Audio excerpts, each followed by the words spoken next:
Hello guys, welcome back to my channel. അപ്പോൾ ഇന്ന് നമ്മൾ വന്നേക്കുന്ന ഒരു ഫ്ലൈറ്റ് ക്രാഷ് ഇൻവെസ്റ്റിഗേഷൻ ആണ്. ഇതിന് ഇൻസിഡൻറ്റിൻ്റെ പേര് ചാർക്കി ഡാറി ഇൻസിഡൻറ്റ് എന്നാണ്. ഇത് നടക്കുന്നത് ഇന്ദിരാഗാന്ധി ഇൻ്റർനാഷണൽ എയർപോർട്ട് ഡൽഹിയിലാണ്. അപ്പോൾ ഇതിൽ രണ്ട് പ്ലേസിൽ ഇത് ഞാൻ പറഞ്ഞുതരാം. Russian built Ilyushin 76 plane with 4 engines ആണുള്ളത്. Is preparing for their 4-hour flight in Delhi. അവർ 4 മണിക്കൂർ കഴിഞ്ഞ് ഡൽഹിയിൽ അറൈവ് ചെയ്യേണ്ടതാണ്. ഇതിനകത്ത് 27 പാസഞ്ചേഴ്സും 10 ക്രൂ മെമ്പേഴ്സുമാണ് ഉള്ളത്, ഇൻക്ലൂഡിങ് 3 ക്യാപ്റ്റൻസ്. പിന്നെ ഈ എയർലൈൻസ് ഒരു ബാങ്ക്രപ്സിയിൽ കാണുള്ളത്. ഞാൻ ഇപ്പോൾ ഒരു വേ പോയിന്റ് കാണിക്കും. ഇതാണ് ലങ്ക വേ പോയിന്റ് എന്ന് പറയുന്നത്. ഇവിടെ വെച്ചാണ് എല്ലാം തകിടം മറിഞ്ഞത്. ഇതാണ് നമ്മളെ സൗദി ജെറ്റ് വരുന്ന ആ വേ പോയിന്റ്. ഓക്കെ, നമുക്ക് ഇതാണ് Indira Gandhi international airport in Delhi. Okay, അപ്പോൾ ഈ 27 പീപ്പിൾ കസാക്കിസ്ഥാനിൽ നിന്നുള്ളതാണ്. അവർ ഈ ഫ്ലൈറ്റ് ബോർഡിൽ നിന്ന് വെച്ചാൽ അവരുടെ ഫാമിലീസിനെയൊക്കെ പോയിട്ടാണ് ഇന്ത്യ ഒന്ന് സിൽക്കൊക്കെ മേടിച്ചിട്ട് അവിടെ പോയിട്ട് അവരുടെ നാട്ടിൽ പോയിട്ട് ഇതൊക്കെ ഒരു പ്രോഫിറ്റ് ഉണ്ടാക്കിയിട്ട് അവരുടെ ഫാമിലിയൊക്കെ ഒന്ന് ഇതാക്കാനാണ് ഇത് ചെയ്യുന്നത്.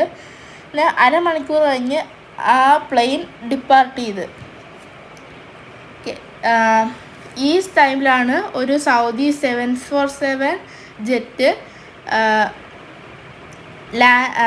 അത് ഇന്ദിരാഗാന്ധി ഇൻ്റർനാഷണൽ എയർപോർട്ടിൽ വരുന്നത്, ജെഡ്ഡയിൽ, സൗദിയിൽ നിന്ന്.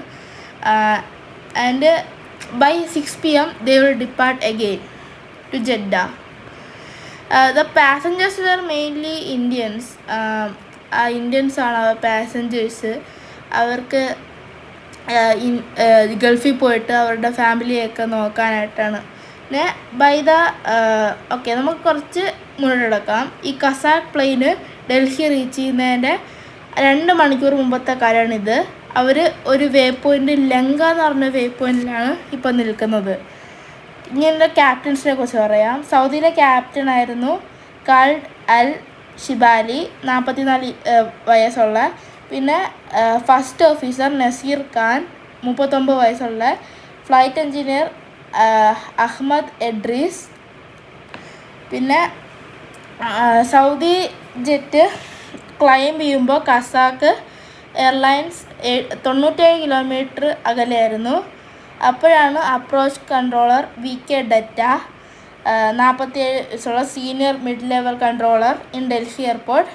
ഈ ഇൻസിഡൻറ്റ് നടന്നത് 1996 0 സർവൈവേഴ്സാണ്. Devastating part. India did not have that modern radar. They only have മറ്റേ ഗ്രീൻ ഡോട്ടൊക്കെ ഉള്ള റേഡാർ.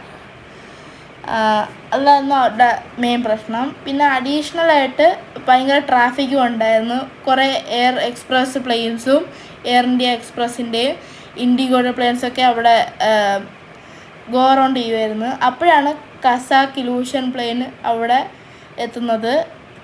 അടുത്ത് പറഞ്ഞത് 2300 ഫീറ്റിൽ നിന്ന് 6000 ഫീറ്റിലേക്ക് പോകാനാണ് പറഞ്ഞത്. സൗദിത്ത് പറഞ്ഞ 10,000 ഫീറ്റിൽ നിന്ന് 14,000 ഫീറ്റിലേക്ക് ക്ലൈംബ് ചെയ്യാനാണ് പറഞ്ഞത്. പക്ഷേ കസാക്ക് തെറ്റിച്ചു. എൻ്റെ വീഡിയോ ആണ് ഇത്.